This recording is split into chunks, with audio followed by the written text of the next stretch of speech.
સળિયાથી ભરેલો. અહીંયા ત્યાં બધું જ ખેર બીખેર કાગડાનું. અને બીજો માળો હતો ખૂબ જ સુંદર સરકારી રૂમ ચકલીનો. અને એક દિવસ શું થયું, ભયાનક તોફાન આવ્યો, વીજળી ચમકી, વરસાદ પણ શરૂ થયો અને જે ટકલાદી હતો એ કાગડાનો માળો તૂટી ગયો. કાગડો ખૂબ જ ભીંજાઈ ગયો. કાગડાએ નક્કી કર્યું પાડોશીના ઘરમાં જઈને મારાની ગરમીમાં ચૂપચાપ બેસો રહેશે. અને જાય છે અને કકડાવે છે અને કહે, ચકલી બેન દરવાજા ખોલો. ચકલી બેને કહ્યું, કાગડાભાઈ ઊભા રહો, હું મારા પપ્પુને નવડાવી રહી છું. થોડી વાર પછી કાગડાભાઈએ ફરીથી બૂમ પાડી, ચકલી બેન દરવાજા ખોલો. ચકલી બેને કહ્યું, કાગડાભાઈ જરા ઊભા રહો, હું મારા પપ્પુને કપડાં પહેરાવી રહી છું.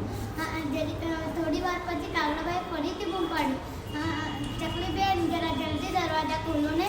ચકલી બેને કહ્યું, ઊભા રહો ને કાગડાભાઈ, હું મારા પપ્પુને કાળું ટીપકું લગાવી રહી છું. વાર કાગડો વરસાદમાં ભીંજાઈને ઠંડીથી ધ્રુજી રહ્યો હતો એટલે એ ફરીથી બૂમ પાડી, ચકલી બેન દરવાજા ખોલો, હું વરસાદમાં ભીંજાઈને ઠંડીથી ધ્રુજી રહ્યો છું.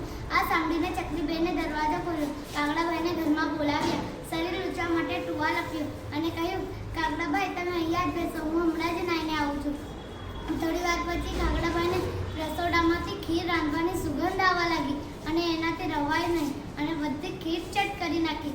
નાઈને આવતી ચકલીબેને કહ્યું, પપ્પુને ખવડાવવાની કે કાગડાભાઈએ પૂરી કરી નાખી અને એને બહુ ગુસ્સો આવ્યો એટલે ચૂલામાંથી સળગતું લાકડું ઉપાડીને કાગડા ઉપર ફેંક્યું. કાગડા ઉપર સળગતું લાકડું ફેંકવાથી કાગડાની પૂંછડી બળી ગઈ અને એ ભાગી ગયો અને કહે, મારી પૂંછડી બળી ગઈ. ચકલીબેનની ખીર ખાધી, પૂંછડી બળી ગઈ, માર પડ્યો, પૂંછડી બળી ગઈ. આ વાર્તા પરથી શીખ મળે છે કે કોઈ આપણા ઉપર ઉપકાર કરે ત્યારે આપણે એમના ઉપર અપકાર કરવો નહીં. મારું નામ છે સાવંત નાયરા. હું ધોરણ 5 માં ભણું છું. મારી વાર્તાનું નામ છે ડોસીયાની દીકરી. એક ડોસી હતી, એને દીકરીની બહુ ચિંતા હતી. એક દિવસ ડોસી દીકરીના ઘરે જવા લાગી. થોડું જતા જંગલ આવી. જંગલમાં એક શિયાળ મળ્યું. શિયાળે કહ્યું, ડોસી તને ખાવું? તો ડોસી કહે, દીકરીના ઘરે જવા દે, તાજી બાજી ખાવા દે, લોહી શરીર ચરવા દે, પછી મને ખાજે. તો શિયાળ કહે, હા સારું, પછી તું આ જ સ્થિતિ જજે. તો ડોસી કહે, હા હું આ જ સ્થિતિ જઈશ. અને થોડી દૂર જતા વાઘ મળે છે. વાઘ કહે છે, ડોસી તને ખાવું? તો ડોસી કહે છે, દીકરીના ઘરે જવા દે, તાજી બાજી ખાવા દે, લોહી શરીર ચરવા દે, પછી મને ખાજે. ડોસી કહે, તો વાઘ કહે, હા સારું, પછી તું આ જ સ્થિતિ જજે. તો ડોસી કહે, હા હું આ જ સ્થિતિ જઈશ. અને થોડી દૂર જતા સિંહ મળ્યો. ડોસીએ કહ્યું, ડોસી તને ખાવું? તો ડોસી કહે, દીકરીના ઘરે જવા દે, તાજી માજી ખાવા દે, લોહી શરીર ચરવા દે, પછી મને ખાજે. ડોસી કહે, હા સારું, પછી તું આ જ સ્થિતિ જજે. તો ડોસી કહે, હા હું આ જ સ્થિતિ જઈશ. અને થોડી દૂર જતા દીકરીનું ઘર આવે છે. ડોસી તો હાવ સુકાઈ છે એટલે એની દીકરી એના માટે રોજ સરસ સરસ ખાવાનું ખવડાવતી, તોય પણ ડોસી સુકાઈ રહેતી. થોડા દિવસ પછી ડોસી એના ઘરે જવા લાગી. તો ડોસીની દીકરી કહે છે, બા તમે આટલું સરસ સરસ કામ કરાવ્યું તે પણ તમે કેમ આટલા સુકાયા છો? તો ડોસીની બધી જ વાતો કહે છે. તો ડોસીની દીકરી કહે છે, બસ આટલી જ વાત. એમ કહી ડોસીની દીકરી એને બમ્પરિયું આપે છે. ડોસી બમ્પરામાં બેઠી એના ઘર તરફ જાય છે. થોડી જતા જંગલ આવે છે. જંગલમાં શિયાળ મળે છે. શિયાળ કહે છે, બમ્પરિયા. ડોસીને જોઈ તો અંદરથી ડોસી કહે છે, કિસકી ડોસી કિસકા કા, ચાલ બમ્પરિયા અપને ગામ. એમ કે ડોસી આગળ જાય છે. થોડી દૂર જતા વાઘરસી મળે છે. વાઘરસી કહે છે, બમ્પરિયા. ડોસીને જોઈ તો અંદરથી ફરીથી ડોસી કહે છે, કિસકી ડોસી કિસકા કા, ચાલ બમ્પરિયા અપને ગામ. એમ કહી ડોસી તેના ઘર તરફ જાય છે. થોડી દૂર જતા ડોસીનું ઘર આવે છે. ડોસીને ખબર હતી કે મારો શિકાર કરવા સિંહ, શિયાળ અને વાઘ ઊભા જશે. તો ડોસીએ તો રસ્તા પરથી દૂલો લઈ એમના આંખમાં રાખ્યો અને ઝડપથી ઘરમાં જઈ બારું બંધ કર્યું અને ત્રણેય પ્રાણીઓને આંખ ખંજરવા લાગ્યા અને ઉદાસ થઈ નાસી ગયા. તો આ વાર્તા પછી આપણે એ શીખ મળે છે કે જેટલો પણ સંકટ આવે તો સોચી વિચારીને નિર્ણય લેવો જોઈએ. હું ધોરણ 5 માં ભણું છું.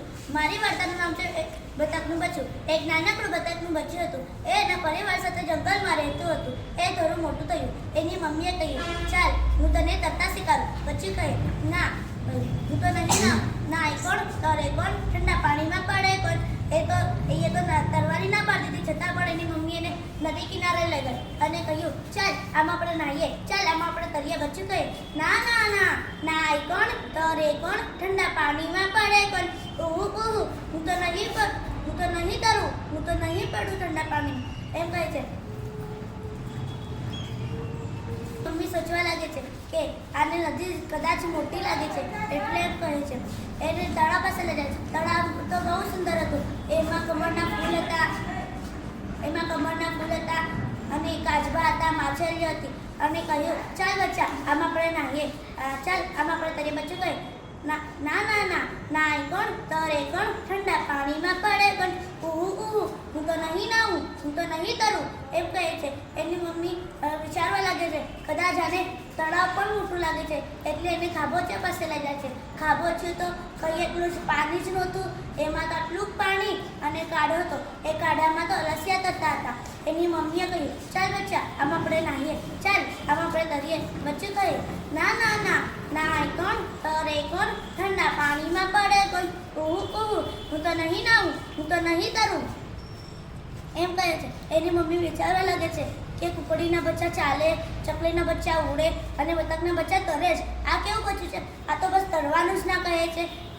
તો એની મમ્મીએ એની બધી જ વાત એના પપ્પાને કહી દીધી. એના પપ્પા બહુ ગુસ્સા થયા અને એને વાવ પાસે લઈ ગયા. વાવ તો ઘણું મોટું હતું અને એની મમ્મીએ પાછું કહ્યું ચાલ બચ્ચા આમાં આપણે નાહીએ, ચાલ આમાં આપણે તરીએ. બચ્ચું કહે ના ના ના, નાય કોણ તરે કોણ, ઠંડા પાણીમાં પડે કોણ, હું તો નહીં નાહું, હું તો નહીં તરું.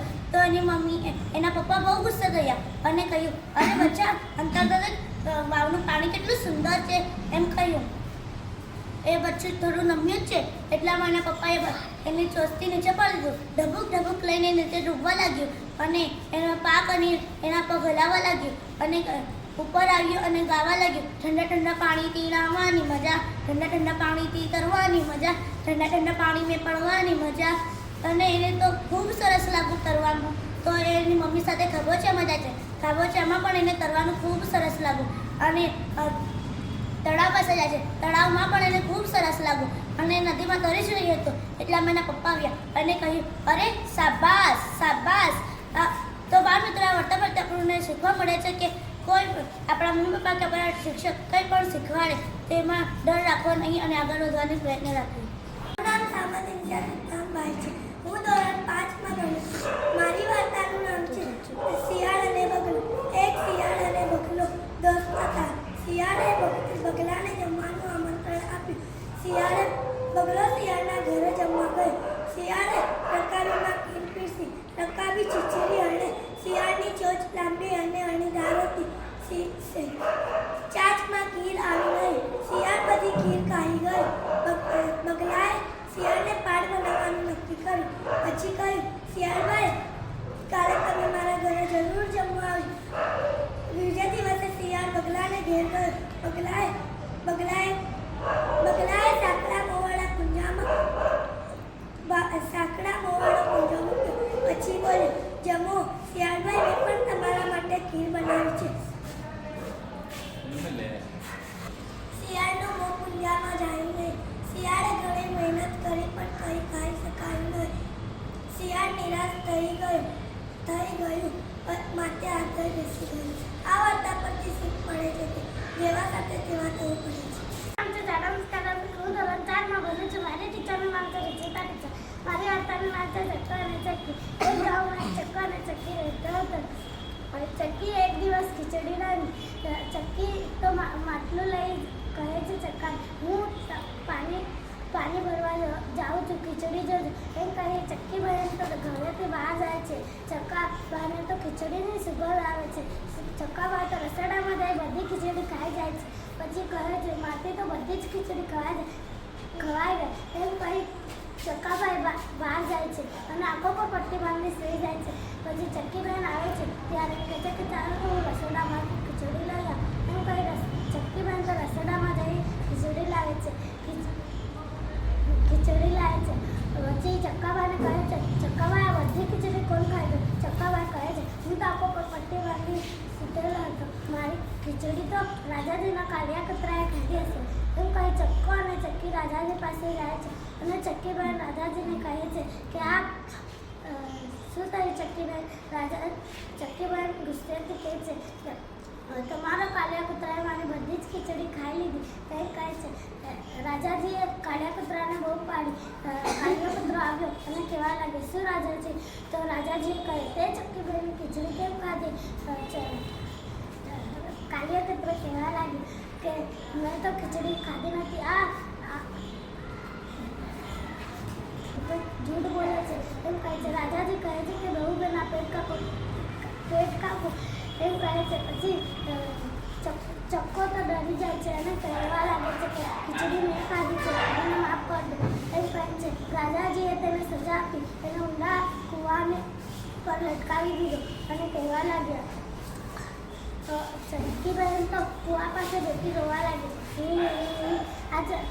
પછી થોડી વારમાં ગાયનો ગોવાર આવે છે અને કહેવા લાગે છે. ચક્કીબેન તેને કહેવા લાગે છે કે તમે મારા ચક્કાને કૂવામાંથી બહાર કાઢી દો, હું તમને ખીર અને પૂરી જમાડીશ એમ કહે છે. પછી ગાયનો ગોવાર તો કહે છે, ના ના, હું તો તમારા ચક્કાને નહીં કાઢું, મેં તો રાજાજીએ સજા આપી છે એમ કહે છે. પછી થોડી વાર પછી પાછો બકરીનો ગોવાર આવે છે. પછી ચક્કીબેન એમ કહે છે, બકરીના ગોવારમાં મારા ચક્કાને કૂવામાંથી કાઢ, હું તમને ખીર અને પૂરી જમાડીશ એમ કહે છે. તો બકરીના ગોવારભાઈ કહે કે ના, હું તમારે ચક્કાને કૂવામાંથી બહાર નહીં કાઢું, એને તો રાજાજીએ સજા આપી છે એમ કહે છે. આ બધી વાત એક વાંદરી સાંભળતી હતી. વાંદરી બહેન તો કૂદકા મારથી નીચે આવી અને ચક્કીબેનને કહેવા લાગી, તો ચક્કીબેન, હું તમારા ચક્કાને કૂવામાંથી બહાર કાઢી દઉં છું, તમે મને ખીર અને પૂરી જમાડશો? તો ચક્કીબેન તો કહેવા લાગી, હા, હું તમને ખીર અને પૂરી જમાડીશ એમ કહે છે. પછી વાંદરી તો કૂવામાં કૂદી અને ચક્કાભાઈને કાઢે લાવે છે. પછી ચક્કો અને ચક્કી અને વાંદરી બહેન તો ચક્કીબેનના ઘરે જાય છે અને પછી ચક્કીબેન કહે છે, હું રસોડામાંથી ખીર અને પૂરી બનાવીને લાવું, તમારે બેસાડો. વાંદરીબેન તમારે બેસો એમ કહી ચક્કીબેન તો રસોડામાં જઈ ખીર પૂરી બનાવી લાવે છે. પછી ચક્કાબાઈને કહે છે, જા ચક્કા, તો અંદર જઈને સોનાની પાટલી લઈ. ચક્કાબાઈ તો અંદર વાંદરીબેનને જોવા લાગે છે. વાંદરીબેનનું પેટ તો મનમાં સોચે છે કે ચક્કીબેનનું પેટ તો કેટલું મોટું છે, એ તો બધી જ ખીચડી ખાઈ જશે એમ કહે છે. પછી એ રસોડામાં જઈ સોનાની પાટલીને ગેસ પર ગરમ કરી વાંદરીબેનને આપે છે. વાંદરીબેન તો બેઠે છે અને જોરથી ઊભી થઈને કહે છે કે ખીર પૂરી તો ખાધી નથી, ખીચડી બની ગઈ, ખીર પૂરી તો ખાધી નથી, ખીચડી બની ગઈ એમ કહે છે.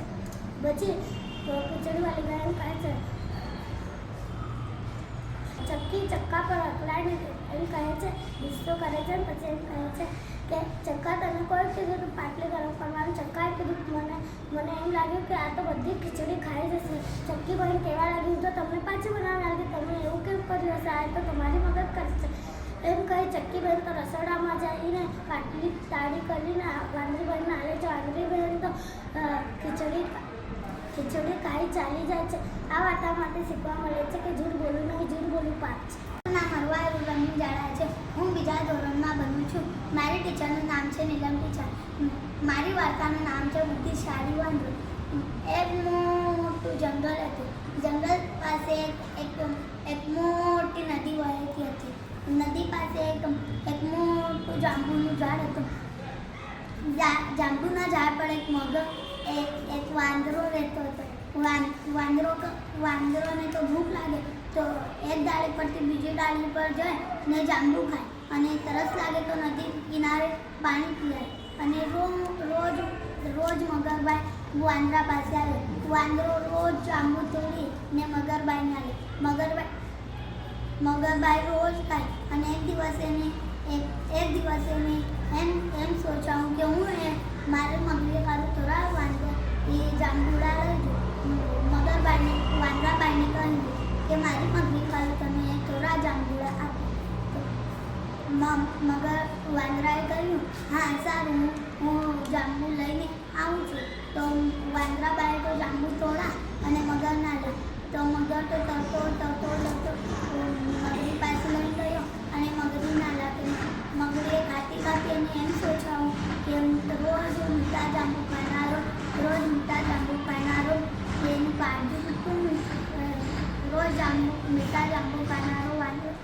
કાળજું કેટલું મીઠું હશે. તો એમ કરી મગરને કહે છે કે એને મારી પાસે લઈ આવો. કેમ? તો હું એનું કાળજું પાઉં છું. તો મગરબાઈ કહે છે તો મારી એ તો મારો મિત્ર, એ તો મારો મિત્ર છે. હું એની સાથે દગો કેમ કરું? તો એ કહે છે હું એની સાથે દગો કેમ કરું? તો મગરી તો રડવા માંડી જાય છે અને કહે છે કે હું તું એને નહીં લાવે તો હું મારો જીવ આપી દઉં. તો મગર કહે છે હા ચૂપડે હું સવારે લઈ એને લઈ આવીશ. તો એ તો મગર જાય છે ને કહે છે કે વાંદરાભાઈ મારી મગરી તમને છે ને એ જમવા બોલાવ્યો છે. તો વાંદરાભાઈ કહે છે મને તો તરતા નથી આવતું. તો વાંદરાભાઈ કહે છે મને તો તરતા નથી આવતું. તો મગર કહે છે સારું તું મારી પીઠ પર બેસી જાય. તો વાંદરાભાઈ તો એની પીઠ પર બેસી જાય છે અને જાય છે. તો મગરભાઈ કહે છે કે મગરભાઈની મમ્મીથી નીકળી જાય છે કે મારી મગરીએ તમને તમારું કાળજું ખાવા મંગાવ્યું છે. તો વાંદરો તો એકદમ ગભરાઈ જાય છે અને એને એક આઈડિયા આવે છે કે હું એને એમ એ છે ને એમ કહે છે મગરભાઈ તમે પહેલાં ના કહેતા કે મારું કાળજું ખાવું છે. તો આપણે આજે જ ગંદુ થઈ ગયું તો મેં ઝાડ પર સુકવવા મેળવ્યું છે. તો મગરભાઈને કહે છે ચાલો આપણે પાછા જઈએ. તો મગરભાઈ પાછા જાય છે અને કહે છે કે મગરભાઈ પાછા જાય છે. તો એ જાંબુનું ઝાડ આવે છે. તો વાંદરો તો જાંબુના ઝાડ પર ચડી જાય છે અને કહે છે કે ગાંડા કાળજું પર ઝાડ પર હોતું હશે, કાળજું તો પેટની મળે. તો વાંદરાબાઈ તો કહે છે કે તારી મારી ભાઈબંધી તારી મારી દોસ્તી ખતમ. હું તારે બી આવવાનું નહીં ને હું જાઉં છું બીજા બધા. આ વાર્તા પરથી આપણને શું મળે છે કે આવા દોસ્ત રાખવાની જોઈએ નહીં. હું પહેલાં ધોરણમાં ભણું છું. મારી ટ્યુશનનું નામ છે ટીચર. મારી વાર્તાનું નામ છે ઉંદર. એક દિવસ ઉંદર સ્કૂલે જતો હતો. બધાને જતા હતા ઉંદર સા પૂછતી હાલો, ઉંદર સા પૂછતી હાલો. બધાને એવી જતા હતા. એ બિચારો રોતો રોતો ઘેરે ગયો. એને મમ્મીને કીધું મમ્મી બધાને પૂછાય છે ઉંદર સા પૂછતી હાલો, ઉંદર સા પૂછતી હાલો. બધા એને એમ કહે છે. એની મમ્મી કીધું ચાલ તને દરજી પાસે લઈ જાઓ. ઉંદરે કીધું હા સારું. પછી ઉંદરને લઈ ગઈ અને એ પૂછડી કાપી નાખી. છોડથી તો પછી બીજાથી સ્કૂલે કાઢ્યો અને એને બધા સીધા લગા ઉંદર ચો પૂછડી વાળો, ઉંદર ચો પૂછડી વાળો. બધાને ચીરતા હતા. તો એ રોતો રોતો ઘેરે ગયો અને મમ્મીને કીધું